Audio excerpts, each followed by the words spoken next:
All right, it is 10 o'clock a.m., Thursday, July 18th, 2024. We are going to start the Seneca County Commissioners meeting here. Call to order, and please stand with me for the Pledge of Allegiance.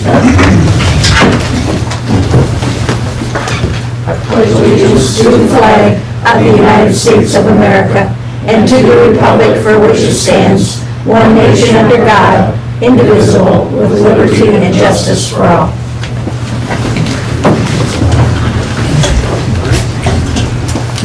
If you would, please pray with me. Dear Lord, please help to guide us and give us your wisdom here as we go to discuss issues and problems facing our county. Please help us to do your will, to work together for the betterment of our residents and constituents. Also, we ask that you say a special prayer or help guide Commissioner Paradiso here and Deanne as they have a medical visit today, and hopefully everything goes smoothly. In your name we pray. Amen. All right. Roll call.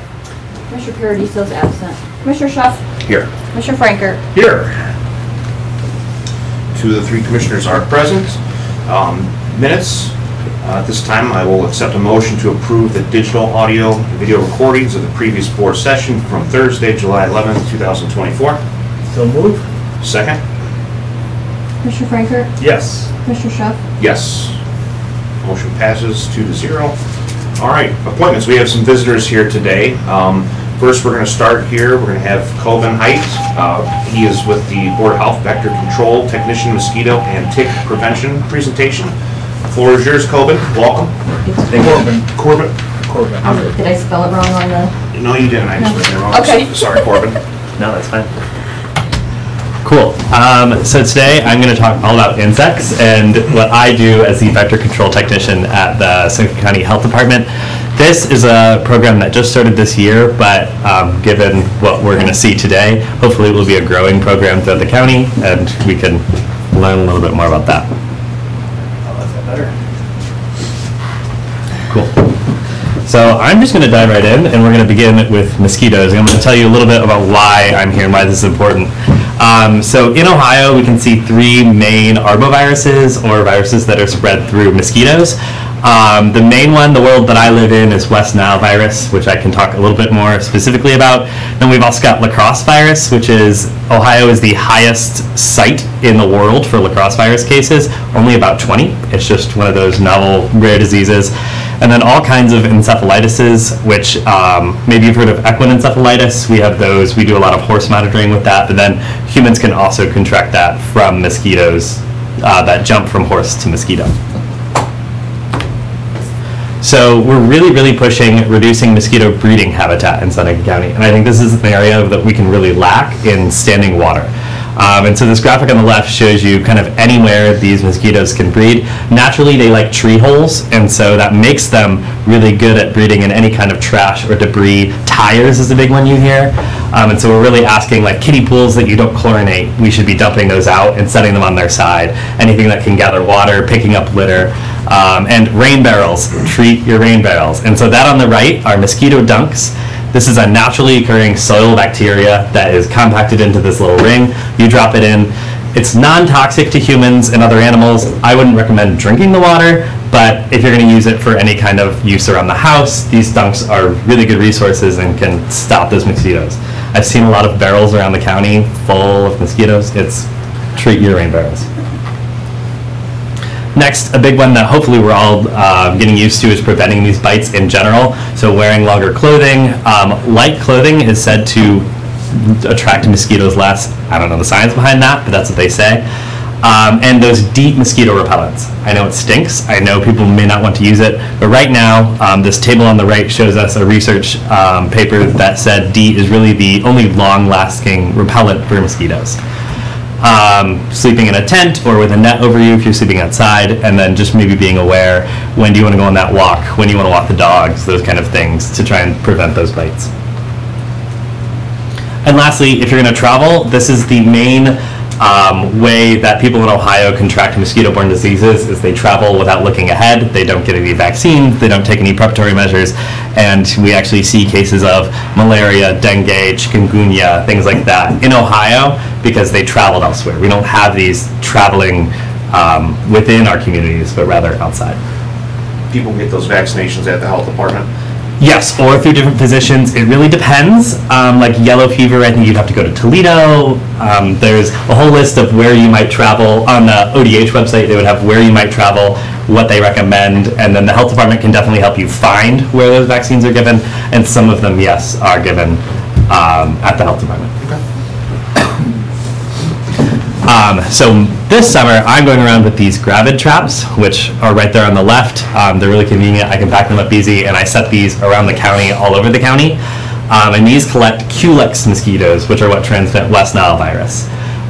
So I do this weekly, go around to 12 sites throughout the county. I collect a bunch of mosquitoes, ship them off to ODH, and they tell me if West Nile virus is within the mosquitoes that I catch. Little update on what I'm doing. I've got 640 mosquitoes. 470 of them have been Culex mosquitoes. And so I split these up into 21 pools. That number is as of last week. I just sent in 10 more maybe today. And this is running throughout a couple more weeks. So far, we've not found any West Nile virus detected to date. This absolutely could change, and we're not necessarily scared if it does. There's a calculation that I can run, because eventually you're going to find a positive mosquito if you collect every mosquito in the world. So I can see how many mosquitoes I've tested and see what ratio of positivity there is. Right now, with no cases, we're looking really good, but that number of no West Nile could change. And that's something we can keep you updated with as I kind of get information back from ODH. Another fun one, ticks, which I know we all hate. Kind of four main groupings that I've put. We don't worry a lot about these, except this top one in the corner that I'm going to talk about, Lyme disease. This kind of affects a whole range of people. This isn't just a child disease. This isn't just an elderly disease. And we see it increasingly in Ohio, which is going to be right here. So a big thing I want to emphasize is your risk for Lyme disease and the county risk for Lyme disease is not what it was 10, 15, 20 years ago. So I want you to throw any idea you had about Lyme disease and how it's contracted in Ohio out the window. Because of climate change, because of land use change, we see black-legged ticks, which is our vector for Lyme disease, spreading into Ohio at really increased rates. So as you saw in 2010, we had 37 cases of Lyme disease in Ohio. Last year we had 1,200. We don't expect this to stop, and so kind of what I'm doing in this program is trying to push this tick awareness, and maybe we can get more funding throughout the county and state to look at this tick invasion of these black-legged ticks. What kind of environments do they thrive in? Yeah, so it has been, they share very similar environments to other ticks. Long grasses, they feed on deer, rodents, and other mammals, so really just mammal areas. The big thing is black-legged ticks are bad at overwintering. A lot of ticks overwinter, black-legged ticks not so well, but because of some more mild winters that we're having in a pattern, we're not seeing them die off in the winter, and they've kind of crawled their way up into Ohio. Gotcha. So there's no big change from regular ticks, but a big just creep surge in. Right, along rivers and stuff, they're really bad, I imagine. Yeah, I would say not. Especially if you have a cottage here. Yeah. Cottages along rivers are really bad. I mow my grass. Well, let's talk about that. So, preventing tick bites on yourself. Once again, we're seeing that DEET. Same studies with mosquitoes have been done. Ticks do not like DEET. Long pants. If you ever see me out, I will have my long pants tucked into my long socks which I'm wearing, boots, shirt tucked in, because ticks crawl upwards. So I don't want the next exposed area of my skin is usually my sleeves. Sometimes I'm wearing long sleeves, or my neck. And usually you can do a check. So at home, I check every day, make sure I didn't carry anybody home. I have been in the office and somebody saw one crawling on my shoulder. They crawl up. So really prevent areas where they can get in early, so you have a lot of time to spot them as they crawl up, which I know is kind of gross. Like you said, mow your grass. Avoid walking in tall grass if you can. Walk on trails if you're out in a nature preserve or anywhere.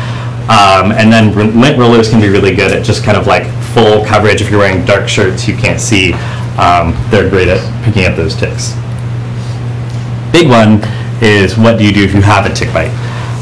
So there's graphics everywhere on ODH's website. If you see me at the fair, hopefully I'll have some cards that show you a little more about removing a tick.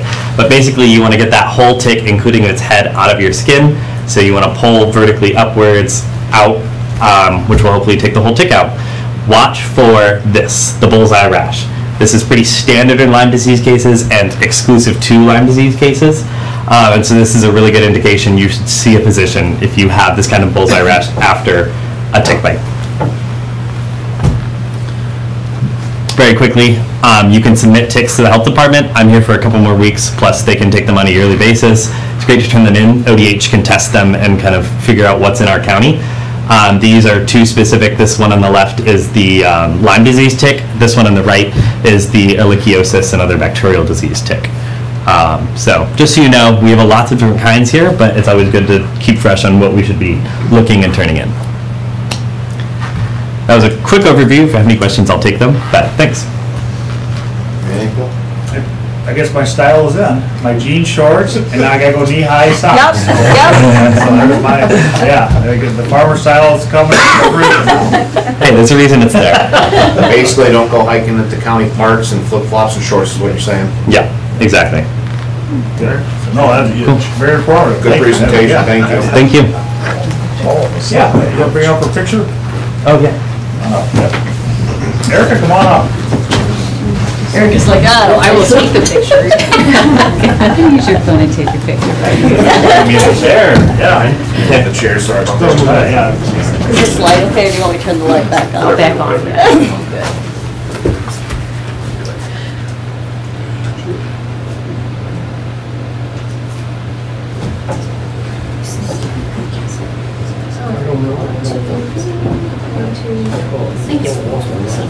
So where are you from then? You said you're here probably on a grant for so long? Correct. So I grew up in Tiffin. I went to Columbia. So I just came back from school, got a biology degree. And now I'm going to North Carolina for grad school in environmental health. Oh, so okay. I'm following this. Yeah. Yeah. I think you're local talent. Yes. Yeah, thank you. Thanks. Sorry for this. Oh, no, you're good. No, thank you. All right, thank you, Corbin. Next, our guest, we have Aaron Motz here from TSEP, also Adam Gilmore, and then Sandy Sprang from to give us a SEDS update. Aaron, I'll let you lead it off, or Sandy, come on up and look forward to hearing from you. Appreciate it. Won't take a ton of your time this morning. I know you've got some ditch hearings and other things later today. So essentially, as you know, we recently completed our SEDS with Sandusky County. And the next step that we talked throughout the process was to do... Explain what SEDS is. Yes, I'm sorry. Yeah, we have a lot of folks in here. So the SEDS is our Comprehensive Economic Development Strategy. You should do one every 5 to 10 years, at least do an update every 5 years or so to that Comprehensive Economic Development Strategy. With it, we partnered with Sandusky County and worked with Bowling Green State University to complete the SEDS. It's your driver. It talks about what your risks are in the area to economic development, what your opportunities are, and really will help you kind of create a roadmap for areas of success for the future. But it's not only just a document that you want to use as your roadmap, it can put you on the path to additional grant dollars from EDA, which is the Economic Development Administration in Washington, D.C. If you go through a process of forming, there's all kinds of acronyms, that's the problem, forming an EDD, which is an Economic Development District. Currently, you can't call, just because TSEP does the entire county with the exception of Fostoria, we're not an Economic Development District. They want to see many counties come on board with this. It's kind of the whole thing of, let's have larger economic development districts work together in cohesion, so that if there is a project in Wood County that they're trying to land, Seneca County can also assist. You can pull data from that county, or the same thing here. Maybe Arm & Hammer, they're a good employer in the county. Maybe they're looking at doing a project in the United States to double the size of a facility.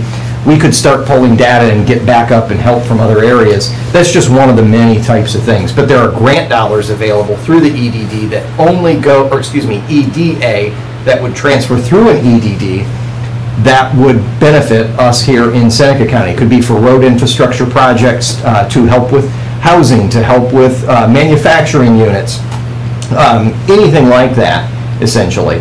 But you can only get those dollars if you're part of an EDD. So what we have been in talks with, Seneca and Sandusky County cannot form an EDD. We're not large enough with just the two of us. We need to have 5, 6, 7 counties on board to have more of a regionalized system. They're never going to approve a 2 or 3 county EDD. And that's where we've started talking with Sandy Spenning, who I'll let her introduce herself in a moment. She was a former councilwoman. She now heads up TMACOG. And I know the first thing we hear, we always get nervous that it's TMACOG, they're focused on Toledo. Sandy's new to her role, and I can tell you I've had a lot of conversations with her. She's much different. She's thinking much more regionally and broadly. I know at my time in my previous role as mayor, I'd go to a lot of TMACOG functions, and it was very Toledo focused. And Sandy has been nonstop assuring me that it is much different now. They're even looking at some rebranding and other things because they want to be a regional network to help with these sorts of things, especially with infrastructure and other matters. And the EDD could be one of those that we could partner with TMACOG. But essentially what I'm here today asking you to do, and I'm going to pass these around, this is a potential memorandum of understanding that we could sign with TMACOG. And no charge, we could be a part of this larger study. Since we recently had a SEDS completed, we could be a part of their current study, a larger SEDS, no charge to us. So the way I word it, and I hope I don't offend Sandy saying it this way, it's kind of a risk-free trial for us. We can go forward with the TMACOG-led SEDS for this much larger regional area. They can utilize data from our previous SEDS. They may reach out and ask a few of us to sit on their committee and give feedback for this. And then if we're not happy when this is all said and done, and we feel it's still too Toledo-centric, we can say, hey, thank you for your time, Sandy. We are really appreciative of all of this opportunity, but we're going to talk with some of the other counties in our area, like Beth Hannum in Sandusky County. Maybe we talk to Dan Schaefer in Hancock County and look at our own EDD. The goal would be that this goes well, and the proof is in the pudding, so to speak, that things go well, and it is very focused on the entire region and not just Toledo-centric, and that we could then look at forming an EDD so we could begin to tap into these federal dollars for infrastructure and job creation and pilot programs for economic development in our area of the state. So I've already said more than I probably should have, so I'm going to let Sandy come up and give a little bit of information here, and I'm happy to linger and answer any questions you may have.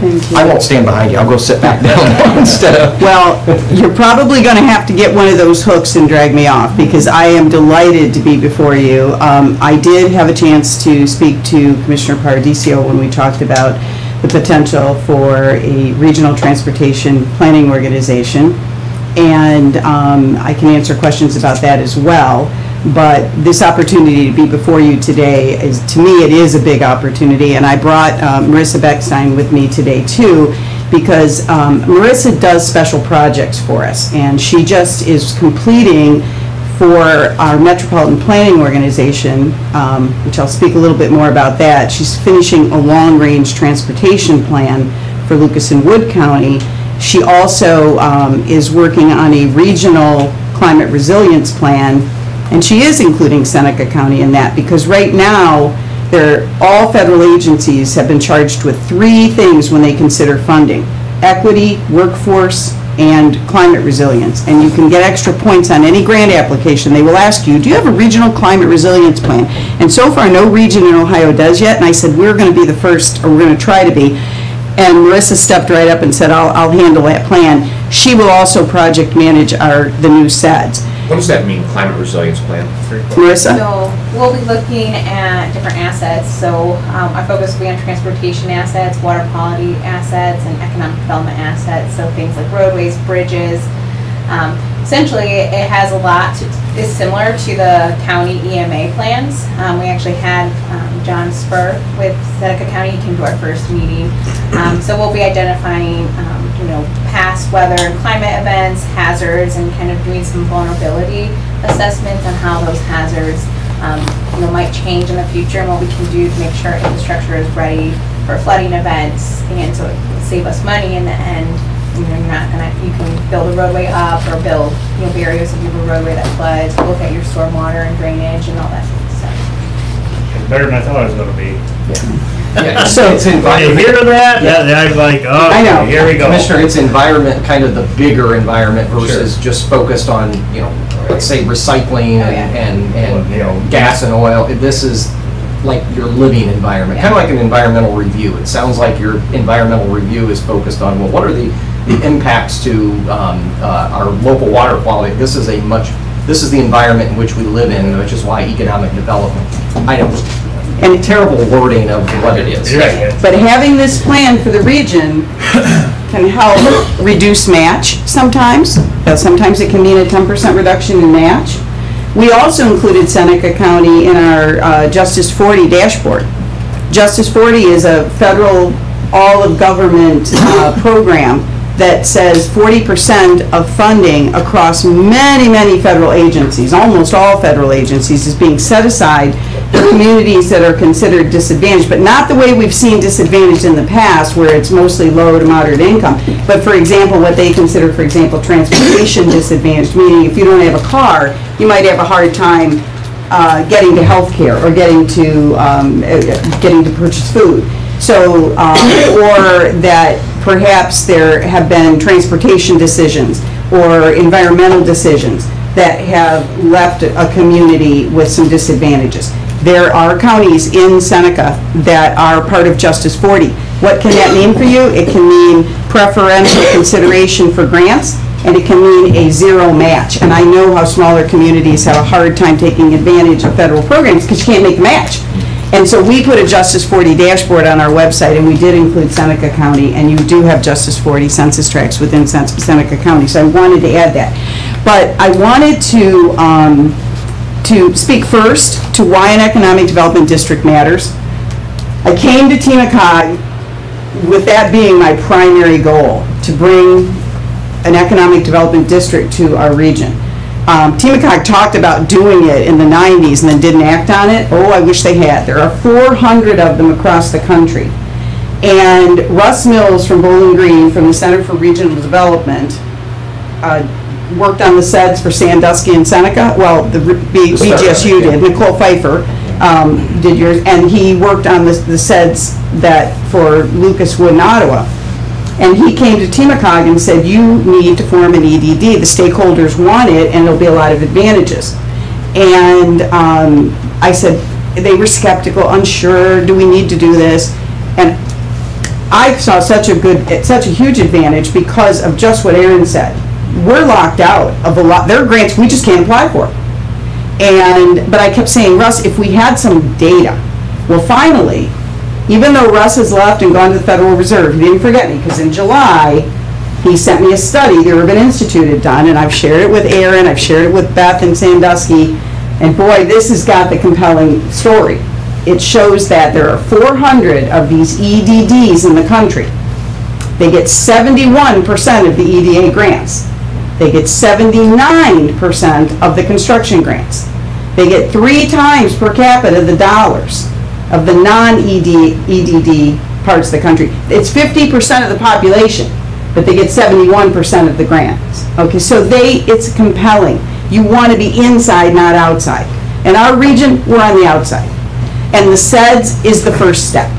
But as Aaron said, 2 counties, our new Ohio rep, who's fantastic, he's really the first person from the EDA that I've found to be clear and understandable, because this agency is hard to understand.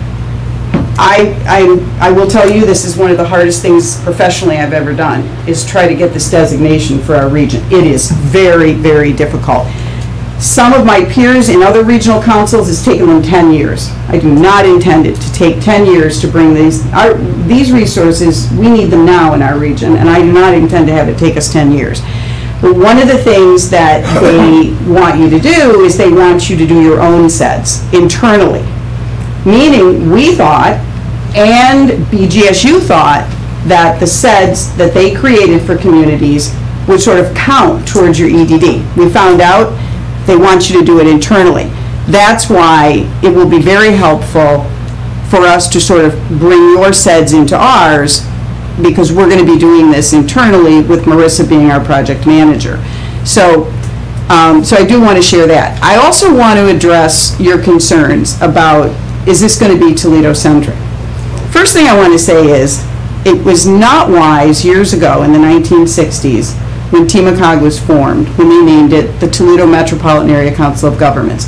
That is very unusual across the country in the world of regional councils. Our peers, a very strong organization in the Detroit area, Southeast Michigan Council of Governments. In Columbus, Mid-Ohio Regional Commission. Are you guys looking at rebranding? Absolutely. Smart. We just did a strategic plan, the first one in 25 years. Last one was in 1998. It was time. But I've gone back and looked at several others they did before that. I just found one yesterday, 1994. Number one suggestion: rename the organization with more of a regional focus. People don't do that. In Cleveland, it's Nowaka, Northeast Ohio. It's not Cleveland COG, not Columbus COG, it's not Detroit COG. This doesn't, we have 83 regional members. And you know when the last time an elected official, currently Mayor Tom Mackin from Perrysburg is our chair, elected officials our chair. Mark Stahl was, he served 2 terms because of COVID, was the chair of TMACOG. You know the last time an elected official was the chair of TMACOG, I told Aaron this, he was so surprised. Probably think fairly recently. No, it was 1979, it was Mayor Doug DeGood. We have to pull teeth to get elected officials from Toledo to come to TMACOG events. I know it sounds hard to believe, but to be honest with you, we have so many of our townships and our villages and our small cities who are the backbone of TMACOG and who are so important to us. And What other counties will make up the region? Monroe County, Lucas, Wood, Ottawa, Sandusky. We have quite a few communities in Fulton, but Fulton County is not because they are served for transportation by Maumee Valley, that's their RTPO. Now I do want to share with you, and I don't want to take I do want to take up a lot of your time, but I know I'm not supposed to, but I do want to share with you what we call our onion here, because I think it'll help clarify what TMACOG does. You'll see on the outside here the Council of Governments, and then you see the Area-Wide Water Quality Planning Agency, and then the Metropolitan Planning, the MPO.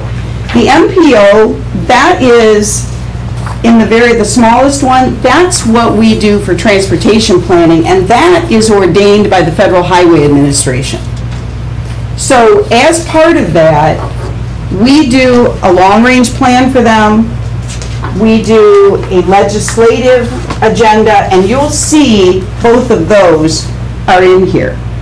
We would do the same thing for a regional transportation plan, except it would just be with a more rural focus.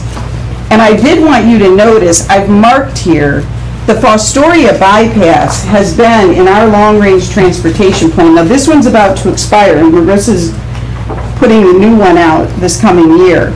But the Fostoria bypass has been a priority project in the TMACOG Metropolitan Planning Organization long-range plan, and you'll see it marked there on page 18, right down at the bottom, because part of it is in Seneca and part of it comes into Wood County. So that has been a priority project there. It would be a great benefit to bring the RTPO, have that in the long-range plan of the RTPO, and have that come up against the MPO when we tried to get funding, because we could combine the 2 pools of funding, the RTPO funding and the MPO funding. And Pat McCauley from ODOT said that would be a great benefit. Hey, Sandy, I hate to... I'm running out of time. Well, no, can we pause while we do our ditch hearing? Because I would like to hear more. Do you mind staying for... I would stay here all day to keep getting a chance to talk. Yeah, well, I want you to be able to finish the show or roll right now, but I want to be respectful of the... Absolutely. Aaron warned me that the ditches might be in the middle you're here, good. so. Back to back, and you're good after. Yeah, Yeah, you're good. absolutely. It shouldn't take but 5 minutes, so. Do we need a data? Oh, yeah, number.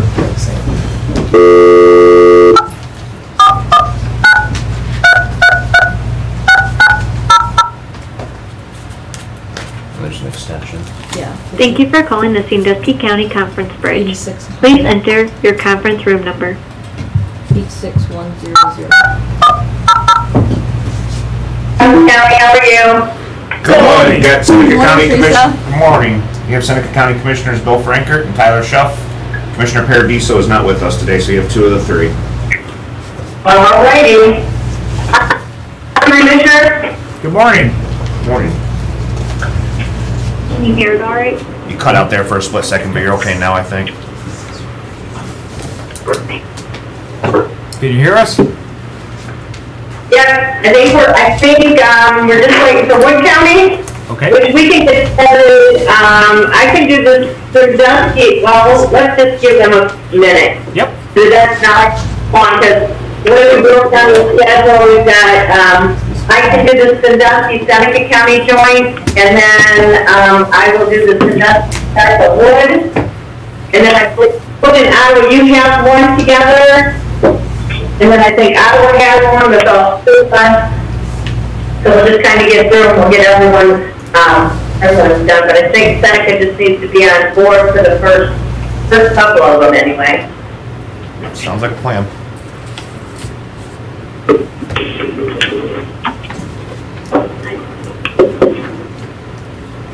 Right, what's this?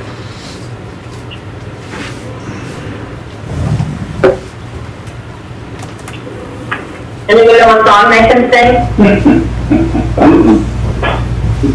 Charlie forgot his accordion. I don't have my accordion with me, so. That's the only reason why we tuned in, Charlie. I guess if you don't have it, you have to sing a jig for us, Charlie. All right, I'll do a little dance here, what do you want? You guys should see Commissioner Frankert karaoke night. Wood County here, we want to see the video. Oh, we go, look at our video right here. Oh, that was wonderful, Charlie. Look back. Here we go back up? Okay, here we go. Here we go. Somebody call the ambulance.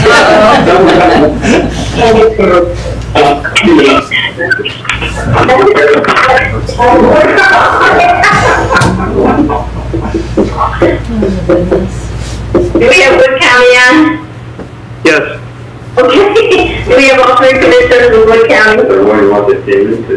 Thank you. We have Dr. Bolles and Craig O'Doris is absent. Okay. All right, I'm going to go ahead and get started. I have, my resolution numbers are going to be off of it from what I sorted earlier because I was unable to get Erie County on one of the first ones. I have resolution for the joint county district with Seneca County. Our resolution 24202.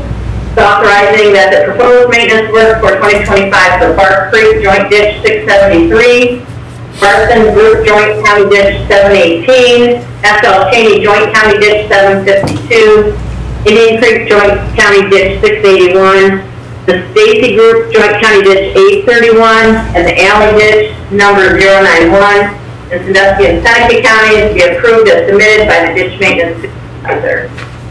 And I forwarded I think most of those percentages stayed the same as last year.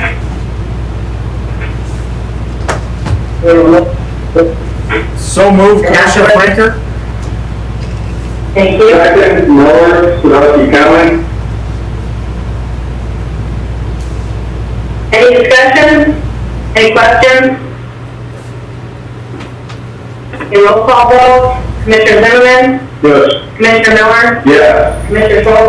Yes. Commissioner Frankert? Yes. Mr. Shaw? Yes. Okay, so moved. Thank you. Then I have resolution 24203. This is the joint county ditch with Sandusky, Wood, and Seneca County. Resolution is authorizing that the proposed maintenance work for 2025 for the Wilma Bell Joint County Ditch number 2302 there. Big Mud Joint County Ditch number 717 and Wagner Joint County Ditch number 783 in Sandusky, Wood, and Seneca counties be approved as submitted by ditch maintenance supervisor. Motion to approve, Commissioner Schuff. Second, Shlomo.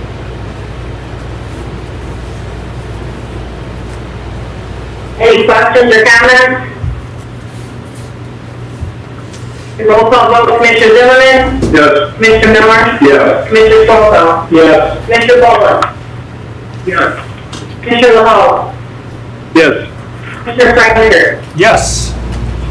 Commissioner Shaw? Yes. Okay, so moved. Okay, does anyone else have anything with Seneca County? Don't believe so. Go ahead. Okay, I think we're good with Seneca County, thank you. Thank you. Thank Have a you, great Teresa. day. See you, everybody. Bye. Ready? Take care, guys. Back up, yep. Sandy, back to you. Thank you so much. So when you look at then the second page here, when you look at the Metropolitan Planning Organization, the MPO as you call it, you'll see it outlined in red. The thing is, the Federal Highway Administration determines who's in that MPO. And it's an urbanized area. It's the Toledo urbanized area. And they, through ODOT, fund that, and they fund the planners that go with that, and they fund the money that gets distributed from that for those highways that are federally approved. And so it can look like, well, a lot of money goes to Toledo, because it does, but it also goes to other communities within Lucas and Wood. The thing is, that is all ordained by Federal Highway and ODOT, and you don't have to be a TMACOG member to get funding through that. Communities that don't belong to TMACOG submit projects and get funded. TMACOG membership, not necessary, okay? That is, we are doing that, we are doing that as an agent of Federal Highway and ODOT. That's the MPO. That's the middle of that onion. Then if you turn the page, the next thing you see is we're an area-wide water quality planning agency. We do that for the federal and the Ohio EPA. That's the 208 planning, that's the wastewater planning. And we do that for, like say for the Ohio and the federal EPA, and we do that for communities that aren't TMACOG members. So if somebody's building a housing development, and they're gonna obviously, a lot of new toilets, putting a strain on the wastewater system or a new business, we make the determination that they are in accordance with the wastewater planning. So our water quality planners do that. Now we do a lot of other water quality planning. We have our water quality, our Stormwater Coalition, for example, that's going to meet this afternoon. That's a lot of communities that have MS4 permits. And we help them collectively meet the requirements of those permits, like the education requirements and that sort of thing. So they collectively belong to the coalition. We help them meet their requirements. We do a lot of other water quality things, but that area-wide water quality planning agency, we do that at the behest and according to the rules of the Ohio EPA. You don't need to be a TMACOG member for that. So that's the next part of that onion. If we added the Regional Transportation Planning Organization, that'd be another thing in that onion. You wouldn't have to be a TMACOG member to do that either. All the communities in that RTPO, that would be ODOT. And if we add an EDD, now I'm finally getting back to the SEDS, I'm bringing it home, that would also not require TMACOG membership. So I just want you to know that signing that MOU to have that SEDS be a part of that larger SEDS and have that and possibly become a part of the EDD, it'll be another circle within that onion. Now, what is TMACOG then? That's on the last page. That's everything in red on that last page. That's the Council of Governments.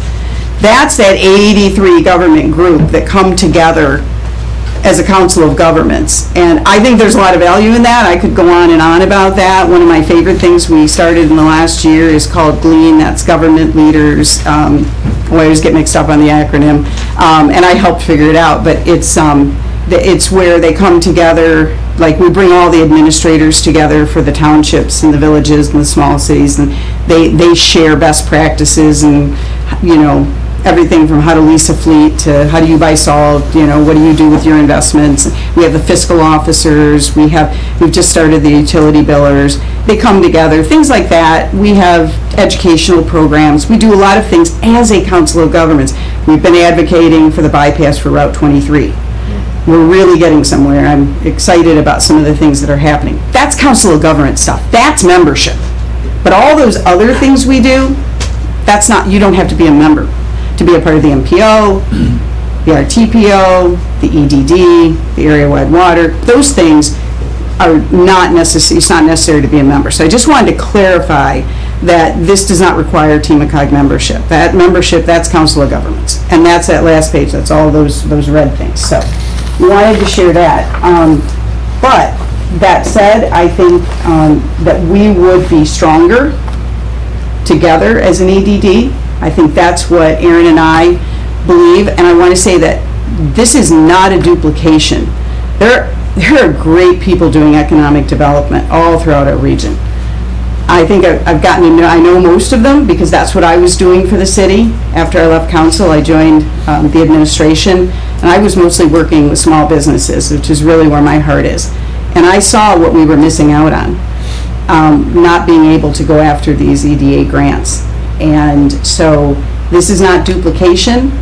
This would be Aaron being able to come to me and saying, I got this deal, but I need to be able to run a line to the wastewater plant. I need to build a service road. What's the EDA got? We want to do a business incubator. Can we go after that EDA incubator grant? This is a new resource, a new tool in his toolbox and in the region's toolbox if we can achieve this EDD. So not a duplication, not replacing the work that's being done, but adding a new resource. But one of the things that I have pledged is that we will have a satellite office in either Sandusky, Ottawa, or Seneca County. And I will make good on that. I don't expect, I mean, there are some things, those COG things where people do come, you know, to Toledo, but we've also learned through this strategic plan, people want more meetings throughout the region. And I hear that loud and clear. We are setting up an ad hoc committee to look at branding and naming. John Eckel who's well respected throughout the region, has agreed to head that up. Something that's been called for 30 years. I think it's time we start maybe acting on that. So you have my word that whether it's real, whether it's perceived, it doesn't matter. It's holding us back from really being a region, so it needs to be addressed. So that will be, you know, something that we will address in the next year. But as Aaron said, this is risk-free. We're not asking you to you just paid money to have that SEDS done, and I respect that, but I will ask Aaron for some in-kind work. We will want him to be at the meetings. He will have maybe some data to give us, so he will be actively involved in this, because what we don't want to do is just drop your SEDS in. We want to integrate it into the larger look at the region. So I think I've run out of steam. I guess the only other thing I want to tell you is that you may have seen this map of all the MPOs and RTPOs in the region, and I do want you to see that. But I can answer any questions. You've been incredibly generous with your time. I really wanted the opportunity to share these things with you, and if you have any questions for me or for Marissa, I'm happy to answer any questions. 2 questions. Okay. You talked about transportation. So Yes. is that just limited to highway transportation stuff? Does that have anything to do with railway or anything like that? Oh, Everything. I just really got to let Marissa take this one, because can you so the way that ODOT is handling these regional transportation planning organizations, these are really state by state. Federal doesn't really decide how these work. These are really ODOT's baby. They've chosen to model them exactly on the MPOs. And meaning they want you to do the long-range plan, and the legislative plan is something that TMACOG, I think, specifically does. So we would do every 2 years, we would do a legislative agenda for the 3 counties that would be in the RTPO, telling the state reps, hey, this is what the 3 counties want. that's something TMACOG came up with for the MPO, we would do it for the RTPO. But ODOT would require this. And Marissa will tell you exactly what goes into it because it's comprehensive, so. Yeah, we look at all modes of transportation and, you know, so the MPO plan, we'll say the MPO plan, the RTPO will look at the 3, Ottawa, Sandusky, Seneca, so it's going to take in considerations of what those needs are in those counties, and we look at passenger rail needs, freight rail needs, the roadway. You have park system with trails and maybe connecting those through trails from another mode of transportation, and also addresses transit and you know how to expand and improve on public transit as well. And then that plan kind of lays the foundation for what we call our transportation improvement program, and that's where we funnel in the different funding sources that we have, and those projects identified come out of the long-range plan to actually get funding to actually see, you know, see work being done. And it's a 30-year plan, 20 to 30-year plan that we decided. We'll put together a steering committee with representatives and engineers from the 3 counties. Our current task force has chambers on it, engineers on it, planners, transit agencies on it. We have Wood County Mobility Management on it, Wood County engineers, port authorities are on it. So we want a diverse group of stakeholders from those areas to represent the communities, so we make sure we're capturing the interests. The projects are prioritized. There are 153, and this is the plan that's aging out. Marissa's replacing this for the MPO. There are 153 projects. They're prioritized. The Fostoria bypass, for example, is project number 82 in the priority list. It's important to be in this. It helps with grant funding. A couple other things about the RTPO. ODOT would fund the RTPO. They've told us somewhere between $100,000 and $300,000 a year would be dedicated to that. Now, here's something to think about for, you know, when you think about will it be Toledo-centric. It can't be. Those dollars can only be spent on planning for the RTPO. So there will be active transportation planning, which is our fancy new way of saying pedestrian and bike planning. And what we're finding is our rural communities, they want bike paths and walking paths just as much as urban areas do too. And what they want to do now sometimes is connect their schools, their libraries, and town to town. Sometimes using the old interurban lines if they're still available, if they right-of-ways are still available. We're finding that that's an opportunity. So you'd have pedestrian and bike planning. We can sometimes take advantage of the Safe Routes to Schools dollars and get you some safer school access.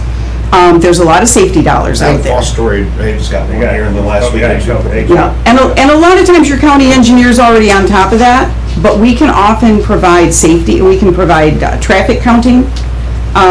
We have great traffic accounting equipment, and there's no charge to you then for us to come out and do traffic counts. A lot of data that we can provide. We do something called modeling. ODOT requires us to keep a model of your streets, which I didn't understand what modeling was, but now I do. And basically, we use a lot of data to determine, based on the businesses and the streets, and maybe there's a hospital and the people who live on a street, we can tell you about how busy that street's going to be at 4 in the morning 5 years from now.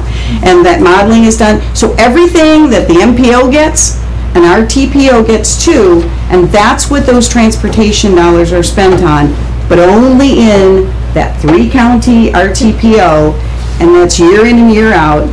So there would be additional staff hired, there would be data collected, there would be all of that transportation planning, and the long-range plan, the prioritization, the legislative, you would get that planning, which you could lead with the money.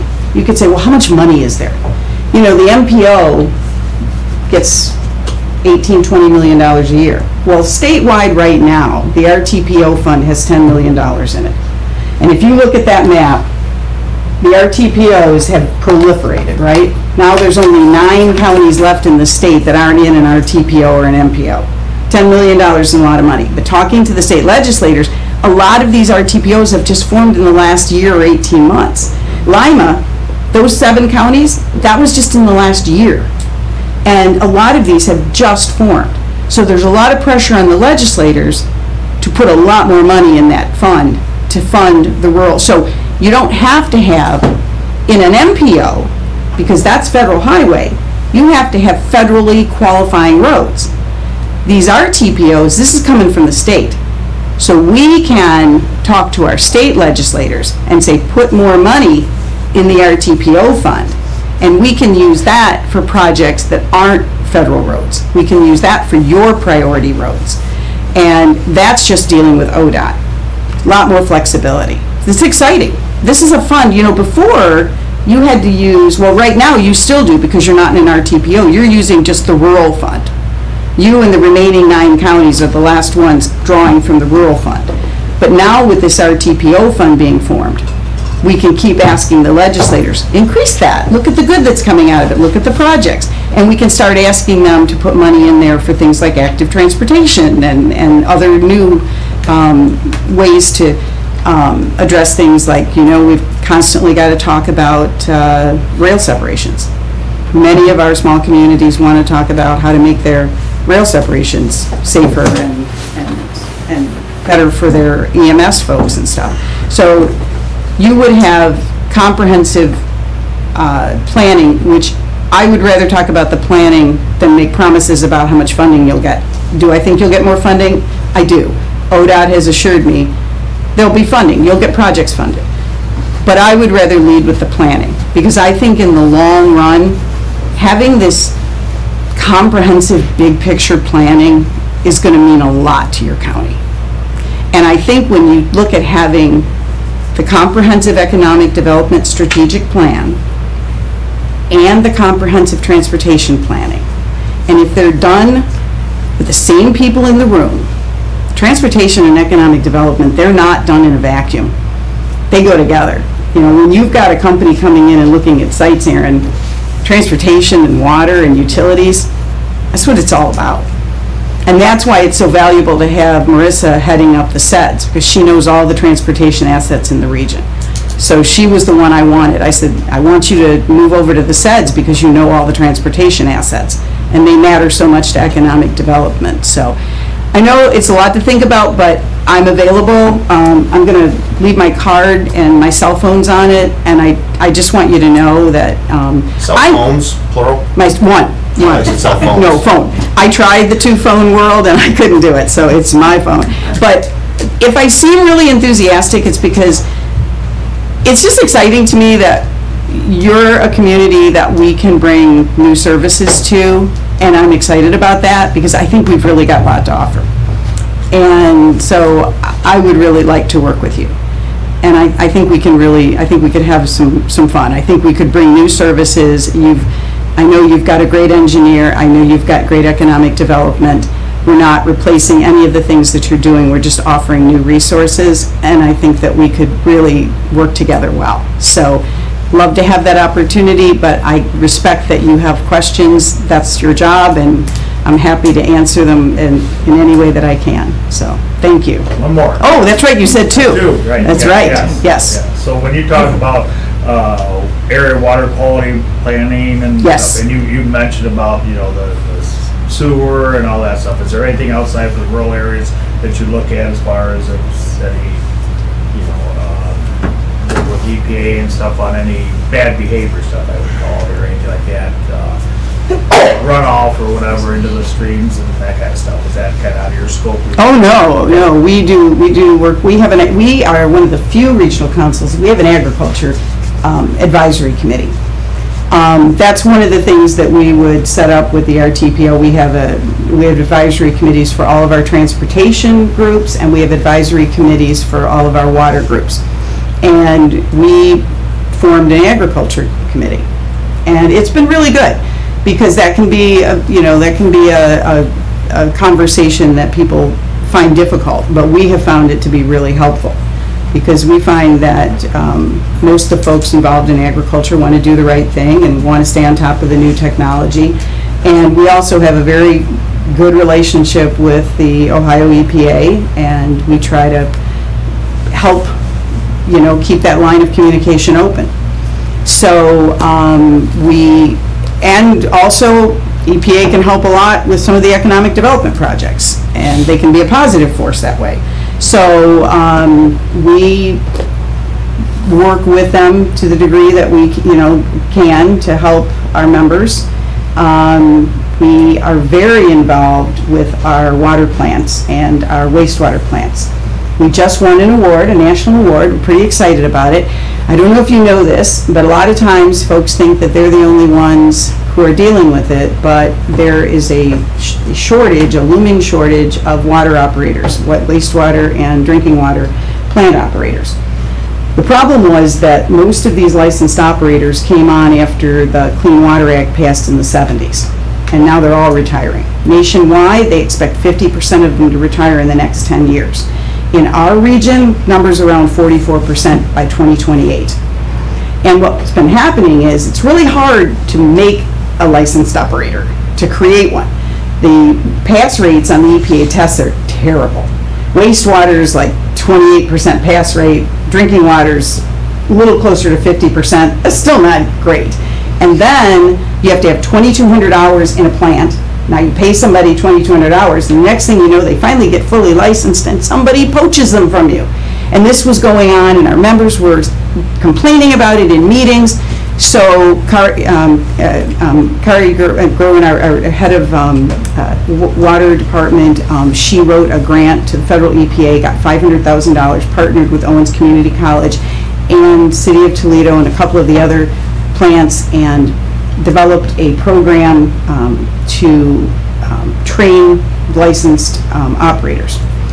And it was great that Toledo was a partner because they're one of the biggest poachers, so they admitted it, and they need about 100 operators over the next few years, so they said, okay, we'll be a partner. But pretty much all the plants started getting involved. And so we did our first cohort. We graduated 22 students. I know that our pass rate on the water test, I think, has been about 100%. Wastewater a little bit lower, but they're working, they've been mentored, they're working with their mentors to retake the test. A couple of the drinking water ones took the level 1 and then went right ahead and took the level 2. So altogether, we're hoping we'll educate about 72 operators by the end of the 3 cohorts. EPA loves this. State EPA is looking at making this a statewide program. And so we're hoping that by doing this, we're going to help our members throughout the region solve this problem, because this is really, it's a nationwide problem. That's the kind of things that we can do to help members when we see that they've got a problem, we perceive a problem, we try to find funding, we try to find a program, create a program that's going to help them. So that's been a real success, because this has just been, everybody's got the same problem. They can't hold on to operators. But we have quarterly meetings of our water quality group, and then we have subgroups that meet on different topics, including agriculture. We address this. It's tough. We do an agenda for Lake Erie. Mm-hmm. Members create it, and the conversations are hard, because there's, they're difficult, but we work through it, and I think we're the right place to do it. We're the right place to have those conversations.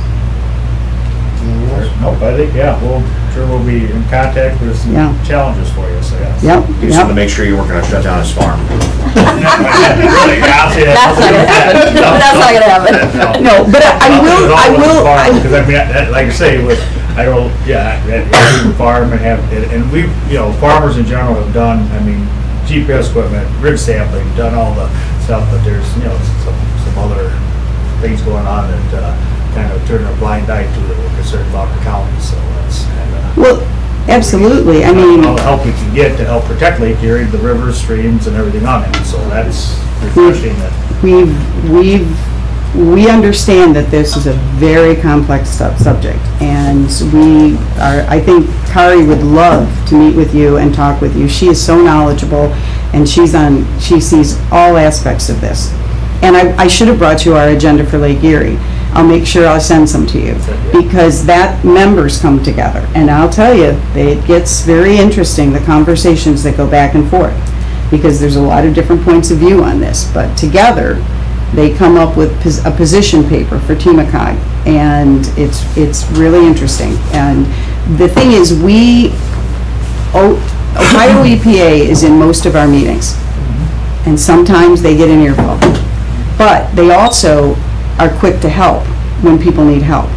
And I know that sounds surprising, but I know. But sometimes it's better to go to them first, you know? Sometimes it's better to have that relationship, and you know there's going to be an issue. Sometimes we find that having that relationship, we can say, let's call. And let's call and talk this through. And that we have found for many of our members has been the better way to go. Is let's call ahead of time, let's get in front of it. So, yeah, it's love to have, she would love to talk with you about what we do.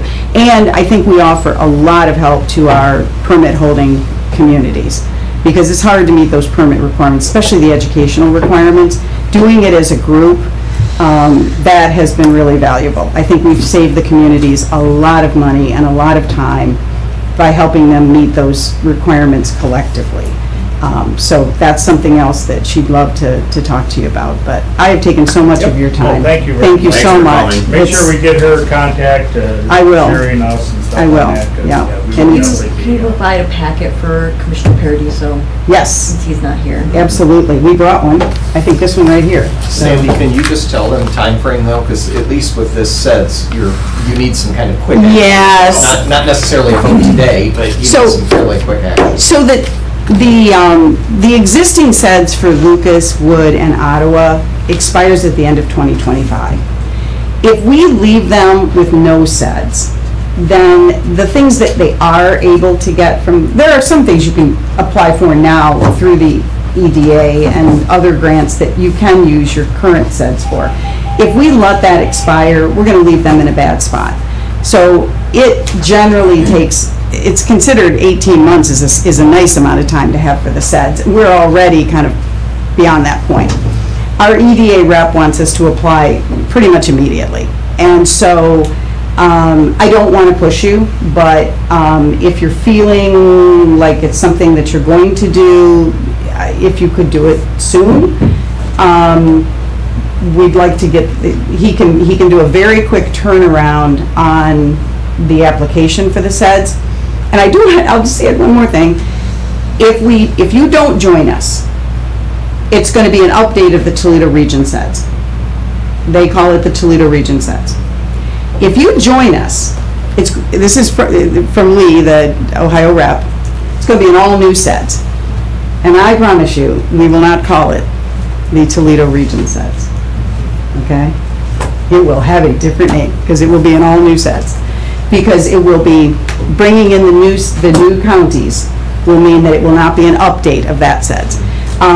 But he would like us to have the application in by the end of July. If that's his goal. Now, if you let Aaron, I know, if you let Aaron know what you're thinking, I can give you some time. If you're thinking this is not feeling like something we're going to do, the sooner you would let me know that, or if you're thinking it is. We can get back to you. Yeah, I'd like to hear from Commissioner Paradiso, let him kind of read it over too. And absolutely. He'll probably want some time to digest it. We have the fair next week as well, so.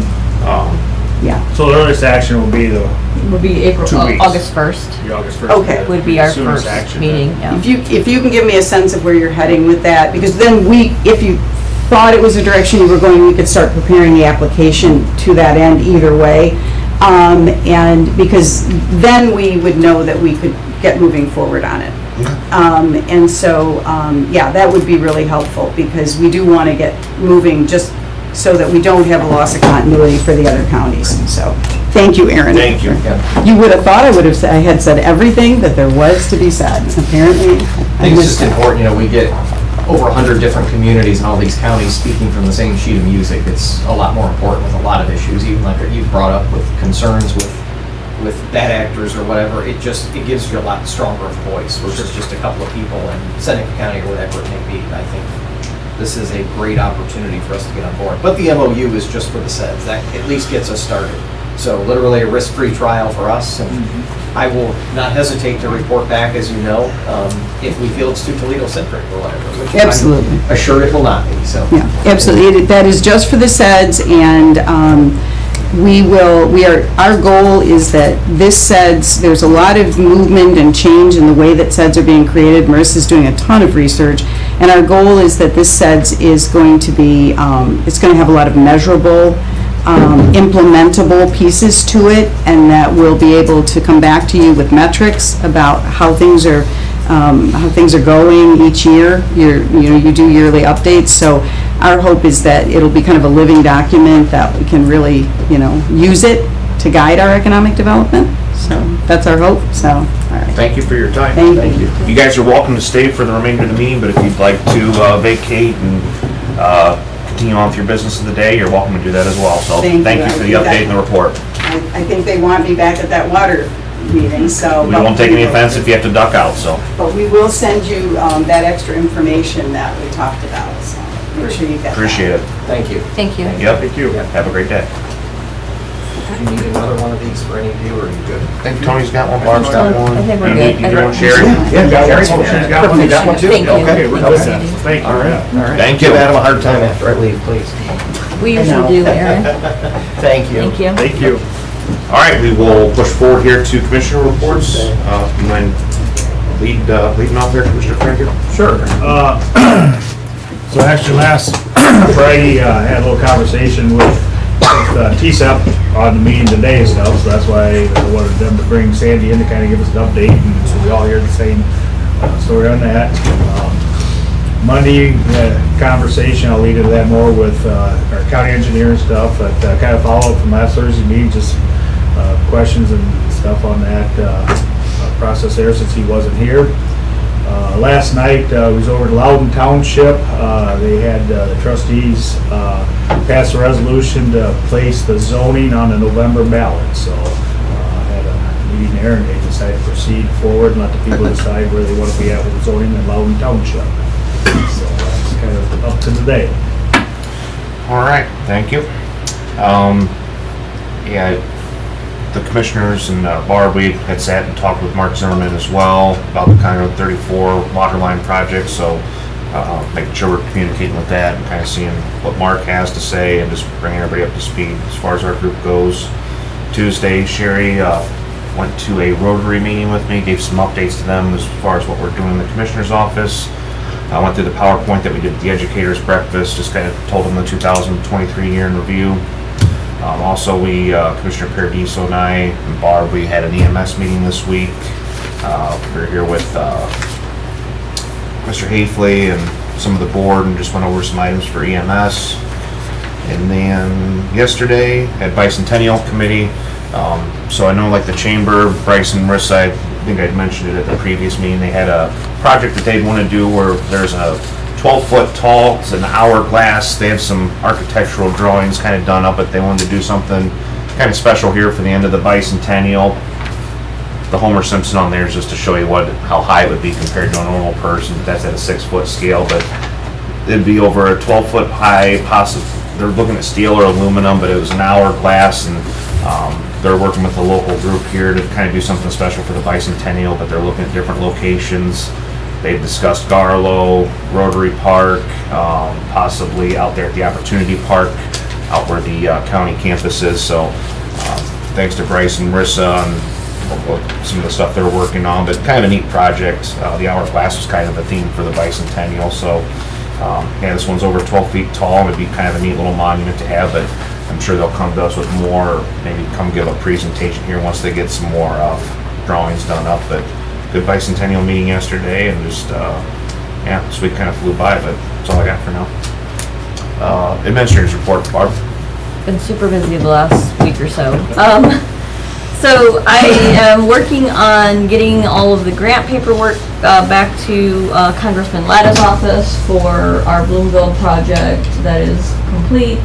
So we're trying to get all the paperwork together so we can get that congressional spending money. We're trying to get all that work. There is a resolution that was added after the agenda went out for authorization for Tony to sign all the documentation for that. So that was added to the agenda today. I have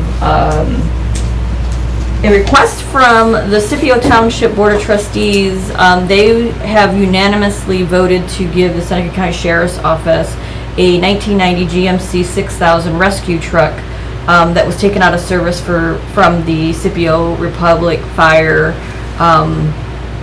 They want to basically gift that to the sheriff's office. It just basically, we need to accept it, and they'll make sure the title gets sent over here, and then the keys will be turned over to the sheriff's office. So I think that's probably a good thing that we have going on. What was it, you said the specs again, or the year? It's a 1990 GMC 600 rescue truck. So, I mean, obviously they're going to help with any kind of rescues, so it might be useful. Yeah, I mean, sheriff wants to take it on, yeah. Exactly. Does it run? I would assume. And this is all the information I was given, so. I was at the LEPC meeting on Tuesday, and CERT just announced they're looking for volunteers to be a part of CERT. I will put this on the bulletin board out there. There's also a schedule. Looks like the schedule for the classes starts September 26th and they end November 14th, just to become a member of their society.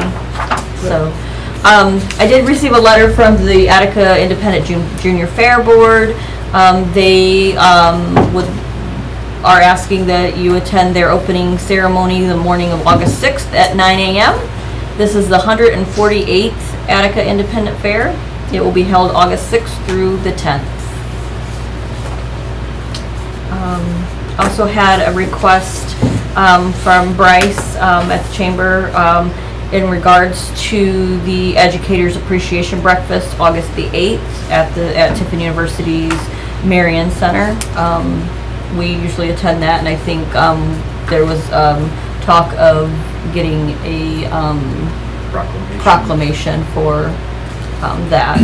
And I think Tony was going to talk and. I believe so. Yeah, I believe so. So working on a proclamation or something. Okay, perfect.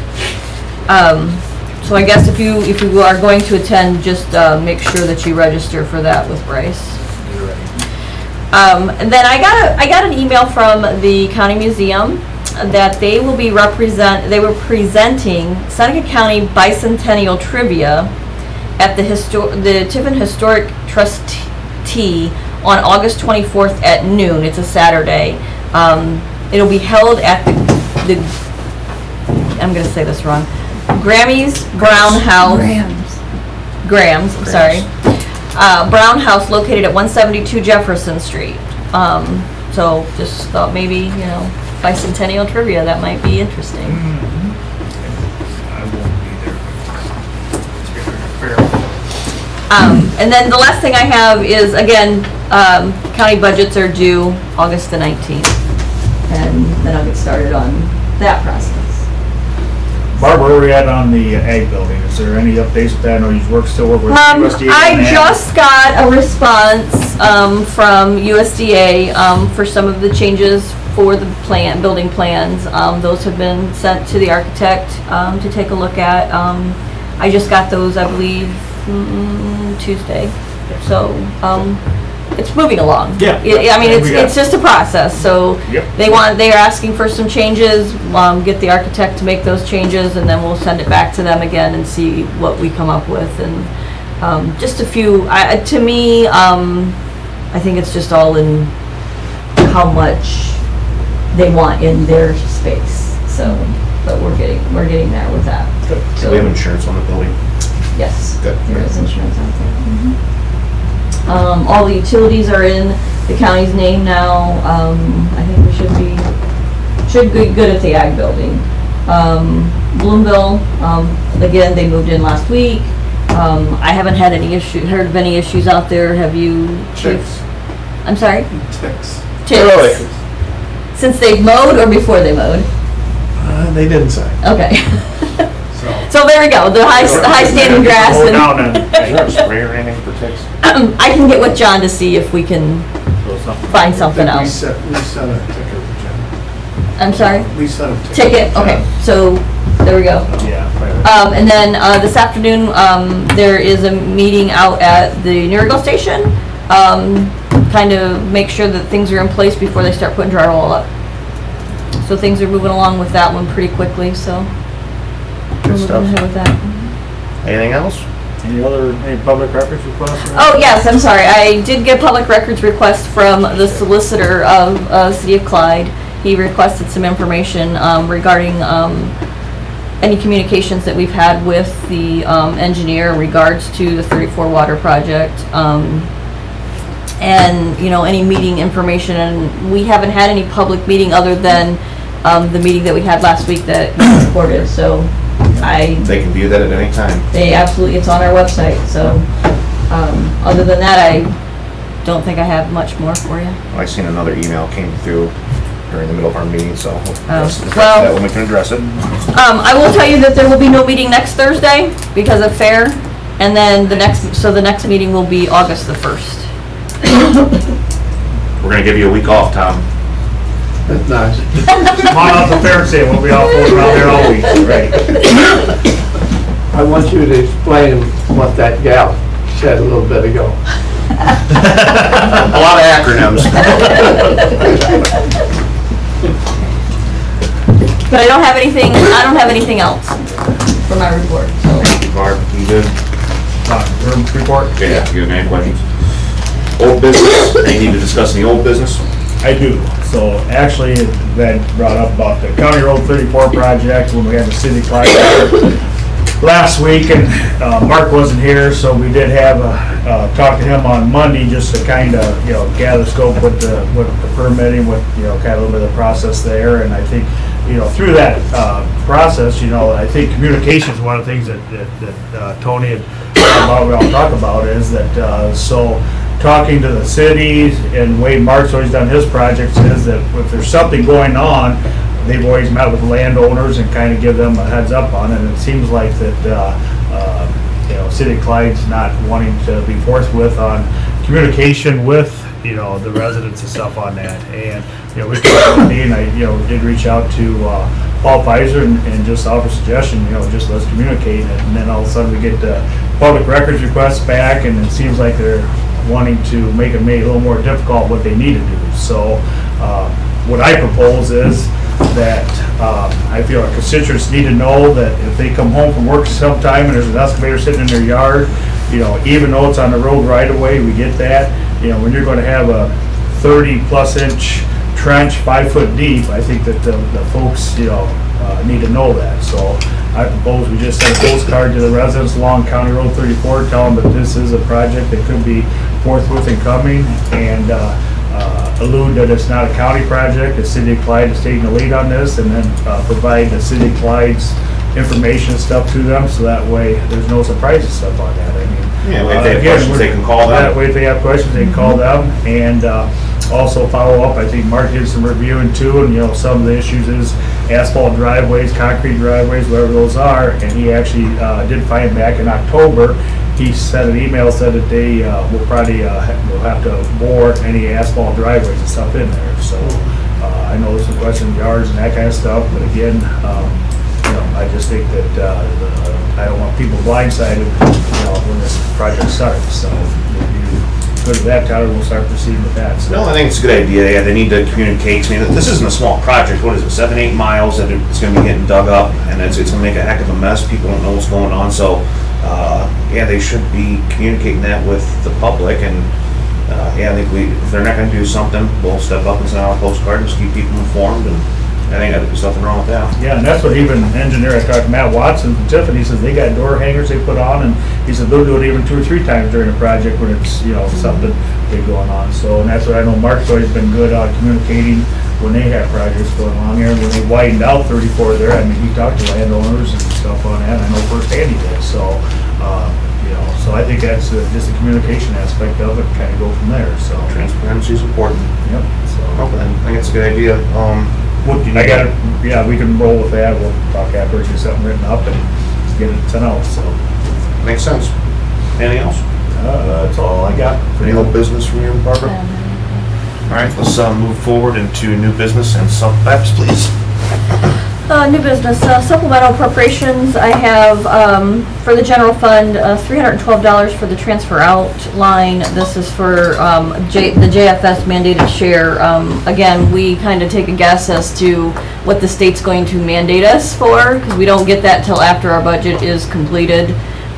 So I took a guess, I was $312 short.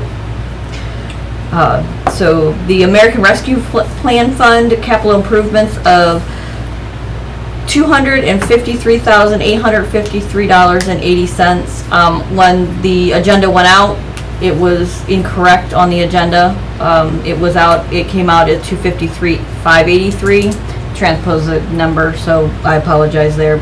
But the correct amount is $253,853.80. And this is for the RTA furnaces that we talked about last week. The County Capital Projects Fund, I have two separate lines. One for the airport for $162,252. This is for the AWAS contract. The other is for the Northwest EMS station in the amount of $134,200. This is for the Bettsville EMS station renovations. Then I have the Justice Center Operating Fund for contract services in the amount of $3,953.21. This is for additional contract services. The auditor's office is asking that we specifically pay our payments to Kimmel Cleaners for our floor mats that they have. They come out of the contract service line for the Justice Center, as I think they were being paid through general fund before, so it's just kind of a change. And then the ditch maintenance fund for supplies in the amount of $4,000. This is for some additional chemicals. And then the ambulance service fund, contract service for $9,957.88. This is for vehicle repairs. And then I also have budget adjustments that go back to the supplemental appropriation. This is out of the American Rescue Plan Fund, moving $80,000 from our equipment line to our capital improvement line, and $55,400.20 from the contract service to our capital improvement line. Again, this is to cover the RTA furnaces. So there's a little bit of moving pieces there. Got it. Any questions? No. Go ahead. Oh, just go ahead if you want to do it. Make a motion that we accept the supplemental appropriations and budget adjustments as presented. I'll second. Commissioner Frankert? Yes. Commissioner Schuff? Yes.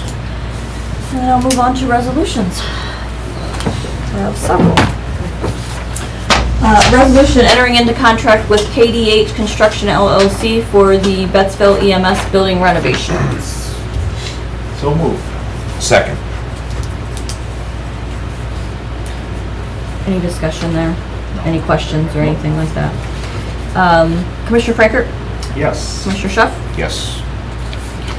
Resolution authorizing Amendment 1 to sub-grant agreement between Wood County Department of Job and Family Services and the Child Welfare Fellowship Program parties, including Allen, Auglaize, Ashland, Hancock, Huron, Ottawa, Putnam, Preble, Seneca, Sandusky, Williams, Warren, Athens, Fairfield, Morrow, Henry, and Scioto counties, Department of Job and Family Services agencies on behalf of the Seneca County Department of Job and Family Services. That's half of Ohio. Right. We're back to Tippecanoe again. I know, that's a mouthful, so. We'll make a motion for passage. I'll second the motion. Any discussion? Any discussion? No discussion. Commissioner Frankert? Yes. Commissioner Schuff? Yes.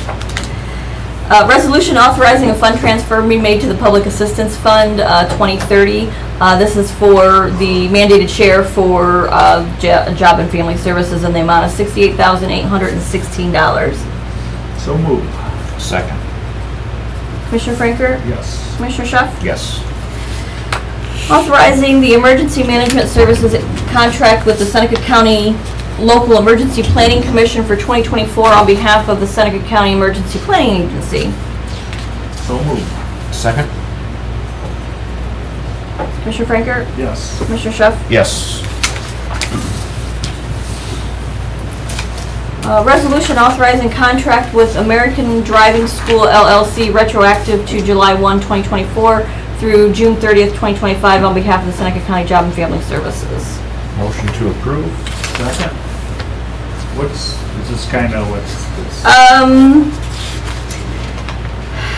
You know what? I didn't read all of it. I just kind of, I think it's for them to provide a driver's education class and instruction through Job and Family Services. That's what I thought, but I wasn't sure if that was kind of. Yeah, I think there's several of them that are pretty much the same. Okay. Commissioner Frankert? Yes. Commissioner Schuff? Yes. Authorizing contract for drive time driving instruction LLC retroactive to January 1, 2024 through June 30th, 2025 on behalf of the Seneca County Job and Family Services. Motion to approve the resolution. Second. Commissioner Frankert? Yes. Commissioner Schuff? Yes. Authorizing contract with BKH INS, DBA Master and Sylvania Driving School retroactive to January 1, 2024 through June 30th, 2025 on behalf of Seneca County Job and Family Services. So moved. Second. Commissioner Frankert? Yes. Commissioner Schuff? Yes.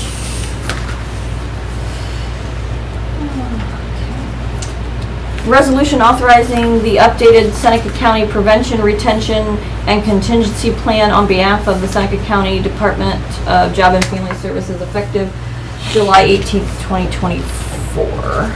Motion to approve the resolution. Second. And I will say this is just an update. I think this is passed every year for their PRC fund. Commissioner Frankert? Yes. Commissioner Schuff? Yes. The last one I have is authorizing Anthony Paradiso, Board President, to sign for application and all other related documents for the congressionally directed spending grant from Congressman Latta through the USDA Rural Development. So moved. Second. Commissioner Frankert? Yes. Commissioner Schuff? Yes. That is all I have. All right. Thank you for that, Barb. Barb, just so you know, and I didn't scratch it out, this still had Kirschner's name on it. Oh, I'll get it corrected. Thank you, I appreciate that. Yeah. All right. General public here, if anyone would like to step up and speak here at the commissioners meeting, please state your name, address. Please limit comments to 3 minutes or less. Planning for the meeting here, anybody have anything to give? Adam, we'll let you in for 3.5 minutes. I think you've gotten enough out of economic development. That would be my sneaking suspicion. Yeah. If you've got any questions on it, let us know. We're happy to answer them. Anyone on the back row? Mr. Hafley? All right, well, it's 11:27. We will call the meeting adjourned. Thank you, everybody.